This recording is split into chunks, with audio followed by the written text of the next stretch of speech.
স্বাধীনতা সংগ্রাম শুরু করবে তার নিজের অস্তিত্ব অধিকার রক্ষার প্রশ্নে। যে আজকে গোটা ভারত জুড়ে ত্রিপুরা উত্তর পূর্বাঞ্চল সহ সর্বত্র বাঙালিরা মার খেয়ে চলেছি। অজুহাত কি দেখানো হচ্ছে? বাঙালিরা বাংলাদেশি, বাঙালিরা অনুপ্রবেশকারী, বাঙালিরা বিদেশি। অথচ এই ভারতবর্ষ বাঙালিদের পিতৃভূমি, বাঙালিদের মাতৃভূমি। এই দেশের স্বাধীনতার আন্দোলনের হুতা বাঙালি, বাঙালির প্রাণের বিনিময়ে ক্ষুদিরাম বিনয় বাদল দীনেশের বিনিময়ে, মাস্টারদা সূর্য সেনের প্রাণের বিনিময়ে নেতাজি সুভাষচন্দ্র বসুর এই সংগ্রামের জন্য ভারতের স্বাধীনতা এসছে। আর আজকে কিনা তাদের আমরা উত্তরসূরি, আমাদেরকে বলা হচ্ছে বিদেশি। যে রাজ্যে যেখানে যাচ্ছে বাঙালিরা কাজের সূত্রে, চাকরির সূত্রে, ব্যবসার সূত্রে সর্বত্র বাঙালিরা পরে পরে মার খাচ্ছে। বলা হচ্ছে এরা অনুপ্রবেশকারী, এরা বাংলাদেশি, এরা রোহিঙ্গা। এই সমস্ত অপমানজনক কথা বলে বাঙালিদেরকে নিগ্রহ করা হচ্ছে।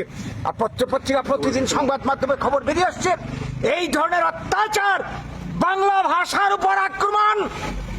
যে ভাষা এই ভারতবর্ষ সহ পৃথিবীর 3টা দেশের জাতীয় সঙ্গীত, বাংলাদেশ সহ, যে ভাষা সংগ্রাম করতে গিয়ে কি বলবো আমাদের পূর্ব বাংলা তথা বাংলাদেশের জন্ম হয়েছে 71 সালে।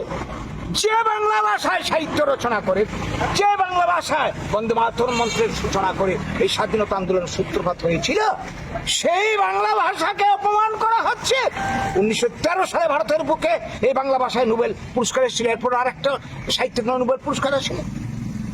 এত অপমান, ভাষার অপমান মানে জাতির অপমান। এই গোটা বাঙালি জাতিকে আজকে এইভাবে অপমান করা হচ্ছে।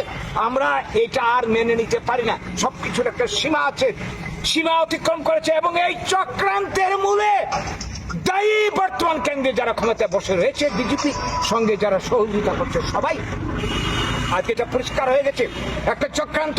স্বাধীনতার পর থেকে যেটা চলছে, বাঙালিকে ভারতের বুক থেকে সমস্ত অধিকার থেকে, ভূমির অধিকার, ব্যবসার, চাকরি, রাজনীতির অধিকার থেকে হটিয়ে দিয়ে বাঙালিকে নিশ্চিহ্ন করে দেওয়া আজকে এনআরসির একটা চক্রান্ত। আজকে আপনারা দেখতে পাচ্ছেন নতুন করে যে ভোটার লিস্ট নিবিড় সংশোধনীর নামে বিহারের বুকে যেই ঘটনাটা ঘটেছে, সেখানে আমরা দেখতে পেলাম 65 লাখ ভোটারের নাম আজকে বাতিল হয়ে গেছে। আমরা জানি প্রতি বছর নিবিড় সংশোধনী হয়। কারো বয়স যখন 18 বছর হয় নতুন নাম উঠে, কেউ মারা গেলে তার নাম বাতিল হয়। এই সমস্ত কারণে প্রতি বছর হয়ে থাকে। কিন্তু এই বছর যেটা হচ্ছে, এখানে বলা আছে কি 87 সালের পরে যাদের জন্ম হয়েছে তার বাপ এবং মায়ের কি নাকি বার্থ সার্টিফিকেট দেখাতে হবে। 94 সালের পর যাদের জন্ম হয়েছে বার্থ সার্টিফিকেট দেখাতে। এটা কি? এইগুলি মানে সুপ্রিম কোর্টের একজন বিচারপতি না কোন জায়গায় বিচারপতি বলেছেন যে এই সমস্ত সার্টিফিকেট, প্রমাণপত্র আমার পক্ষে জোগাড় করা সম্ভব হবে না। আজকে এগুলি চাপিয়ে দেওয়া হচ্ছে। এবং টার্গেট মূলত বিহারের ক্ষেত্রে আমরা দেখেছি, এই 65 লক্ষের মধ্যে অধিকাংশ বাঙালিকে টার্গেট করা হচ্ছে। এই ভোটার লিস্ট প্রণয়নের আড়ালে আসলে এনআরসির প্রয়োগ খেলাটা চলছে, যেটা 2019 সালে অসমের বুকে শুরু হয়েছিল। এখন বিহার ছেড়ে এই প্রক্রিয়া শুরু করছে গত আগস্ট মাসের 1 তারিখে। এই আগস্ট মাসের 1 তারিখে পশ্চিমবাংলা, এবং অতি শীঘ্র ত্রিপুরাতে শুরু হবে, আসামে শুরু হবে, উত্তর পূর্বাঞ্চল সর্বত্র শুরু হবে। মূল টার্গেট বাঙালিকে ভোটার লিস্ট থেকে নাম কেটে তাদেরকে বেনাগরিক বানিয়ে আড়ালে এনআরসি প্রয়োগ করা। এই চক্রান্তটা আমরা মেনে নেব না। প্রয়োজনে এই বাঙালি ভারতের বুকে আবার দ্বিতীয় স্বাধীনতা সংগ্রাম শুরু করবে তার নিজের অস্তিত্ব অধিকার রক্ষার প্রশ্নে।